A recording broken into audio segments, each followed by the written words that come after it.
Magandang buhay, Pilipinas! Ako si Gayang Nervi Evangelista. At ako naman si John Rod C. Mendoza. At ako naman si Rose Balinabu. Ngayon narito kami sa Bayan ng Taal, Batangas.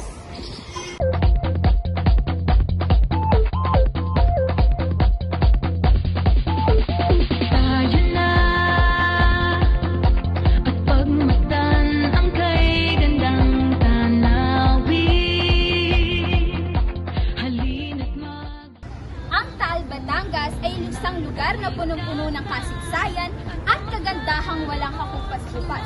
Kilala ang Taal Batangas bilang heritage town ng Pilipinas. Dito mo mararamdaman ang kahalagahan ng ating mga nakaraan. Ngayon, samahan niyo kaming tuklasin at bisitahin ang natatanging yaman ng Taal Batangas, ang heritage town. Tara, samahan niyo kami sa aming paglalakbay. At sa paligid ang kulay ay kay sigla. Kalikasan, kabundukan, akyatin natin ang isang bulkang Taal. Ang Taal ay isang bayan na parang bintana sa nakaraan.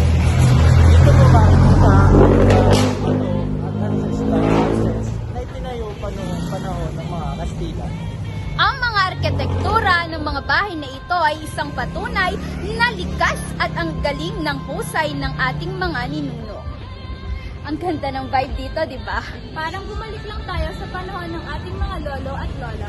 Ang mga ancestral house dito ay hindi lamang pang disenyo, kundi ginagamit dito sa mga cultural events at marami pang iba.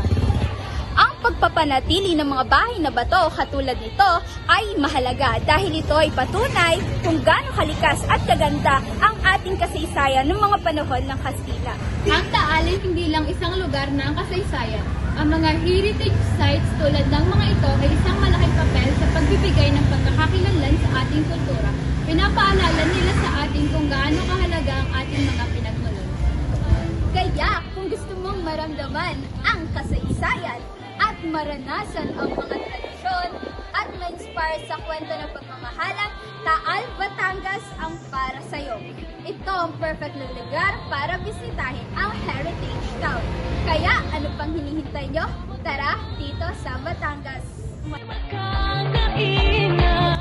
Salamat sa pagsama sa amin. Hanggang sa muli, kita-kits dito sa Taal.